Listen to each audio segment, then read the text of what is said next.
के बोलो ना सुभान अल्लाह। चेहरा मेरी तरफ करके आप बात सुनिए। 1000 साल तक हुकूमत की है तुमने। लंका, बांग्लादेश, पाकिस्तान, हिंदुस्तान मिलकर के चारों जब एक जगह थे, हुकूमत मोहम्मद मुस्तफा का गुलाम कर रहा था। मगर उसकी वजह है दलाल नहीं थे तुम, झूठे नहीं थे तुम, चोर नहीं थे तुम, शराबी नहीं थे तुम, जानी नहीं थे तुम, धोखेबाज नहीं थे तुम, ब्याज लेने वाले नहीं थे तुम, सूद देने वाले नहीं थे तुम, डकैती करने वाले नहीं थे तुम, दूसरों की बहन बेटी की इज्जत को लूटने वाले नहीं थे तुम। जानते हो कौन है और कौन थे तुम? तख्ता-ए-तार पर खड़ा होता था मुजरिम, फांसी का दिन होता, आखिरी अर्जी सुनी जाती। बोलो, कुछ कहना चाहते हो? मुजरिम कहता था मेरे माँ बाप पड़े होंगे, बीवी बच्चे तनहा होंगे, कौन खिलाएगा अगर मैं मर गया? जज कहता क्या चाहते हो? कहा माफी। कहा तो एक काम कर, किसी मस्जिद के दाढ़ी वाले नमाजी को बुला ले। अगर उसने आके मुजरिम नहीं बताया और कह दिया कि जुर्म नहीं किया तूने, हमारी अदालत तुझे बाइज्जत रिहा करेगी। क्या तारीख थी तुम्हारी? 24 घंटे दिए जाते थे इसको। चाचा से कहता था गवाही, तो चाचा कहता था चल। चोरों की कोई गवाही नहीं, डकैतों की कोई गवाही नहीं, कातिलों की कोई गवाही नहीं, गुंडों की कोई गवाही नहीं, जिसने दूसरे की बहन बेटी को गलत नजर देखा उसकी कोई गवाही नहीं। आ जाता था, फांसियां हो जाती थी। हाँ, अगर वो मुजरिम नहीं होता था तो मस्जिद का नमाजी दाढ़ी वाला आता था अदालत में, ये कटहरे में जज कुर्सी पर सामने खड़ा होकर जज कहता था बोलो ना क्या कहते हो इस मुजरिम के बारे में? मस्जिद का नमाजी कहता था, दाढ़ी वाला कहता था, सुन्नते रसूल पर अमल करने वाला कहता था जज साहब कलम आपका, अदालत आपकी, वकला की जमात आपकी, जो चाहो फैसला करो। मगर सच्चाई ये है इसने कोई जुर्म नहीं किया, मेरे भाई को फंसाया गया है। 5 साल से जिसके खिलाफ वकालत चल रही थी, जज उठता था, कलम उठा के मुकदमा पे फेरता था और फेर के कहता था हमारी अदालत बाइज्जत तुम्हें रिहा करती है, चले जाओ, हमें माफ करो, हमारी अदालत तुमसे माफी चाहती है। निकाल के बाहर, हथकड़ी बाहर, पाँव की बेड़ियां बाहर, लिबासे यानी के लिबास उसका बाहर, सब कुछ बाहर करके कर उसको का इज्जत के साथ रिहा किया जाता था। वो वकला की जमात कहती थी जज साहब 5 साल तक हमने वकालत की, इसके खिलाफ मुकदमा लड़ा, आज हमारी वकालत गलत हो गई, सिर्फ एक मुसलमान की वकालत सच्ची। तो जज कहता था सुनो और कान खोल कर जुमले सुनो, तुम जितने खड़े हो तुम सब झूठे हो सकते हो, मगर मोहम्मद मुस्तफा का गुलाम मुसलमान कभी झूठा नहीं हो सकता।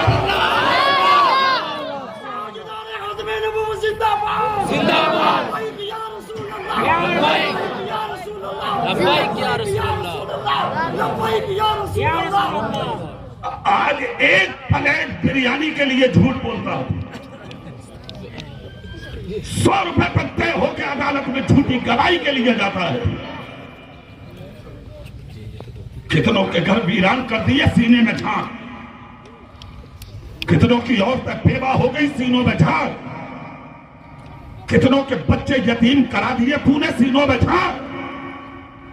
और तुम ये समझते हो तुम कामयाब रहोगे?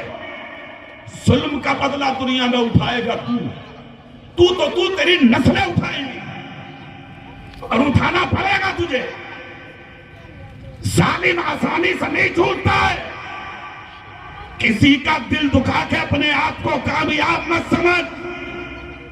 अगर दुनिया में किसी का दिल टूटा है तेरी वजह से, तो तेरा भी टूटेगा और उसका अंजाम तू तो भुगतेगा ही, आने वाली तेरी औलादें भुगतेंगी और वो ये समझेगी ना हमारा बाप ऐसा होता और ना आज हम उस मस्जिद पे खड़े हो। जिंदगी सुधारने की कोशिश करो। कब तक जियोगे तुम? कब तक जिंदा रहोगे तुम? कब तक नहीं मरोगे तुम? कितने दिन खाओ और पियोगे तुम? एक दिन तो जाना है दुनिया से। तुम जितने बैठे हो, मैं तो कह रहा हूं खुल के, कितने ऐसे होंगे जिन्हें अपने दादा की कब्रों का पता नहीं है? इन भूतों से पूछो, नाम भूल गए? कितने ऐसे होंगे जिन्हें अपने बापों की कब्रों की निशानी याद नहीं है? क्यों? कभी तलाश किया इन वजहों को? सोचा कभी इन वजहों को? ये सब है तो है क्या? क्यों नहीं सोचते हो तुम? इधर मरे इधर बात खत्म। औलादे बंटवारा कर रही है तुम्हारा।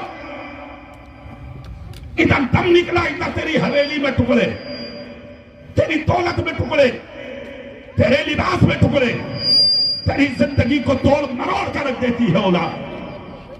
सब खत्म। किसके लिए की दलाली? किसके लिए लिया सूद? किसके लिए कमाया हराम? किसके लिए जमा किए दौलत? किसके लिए बनाए बैंक यानी के मकानात, ये बिल्डिंगें? क्या हुआ? क्या ना फायदा निकाला तुमने? इधर मरे इधर नाम खत्म। जवानी में मरे तेरी औरत दूसरा शोहर इज्जत करने से पहले कर लेती है। तेरे बच्चे तेरे जिस्म का लिबास काट देते हैं। आज तक जिस जिस्म को छुपाते थे, छुपाना चाहिए, गुस्ल के वक्त तेरा वो जिस्म दुनिया खड़े होकर देखती है। हुज्जतुल इस्लाम इमाम गजाली ने इसीलिए फरमाया था, अपने जिस्म को ऐसा रखो कि अगर मरने के बाद कोई देखे तो रश्क करे कि ईसा कहते हैं मुसलमान। सोचा तुमने? ख्याल किया तुमने?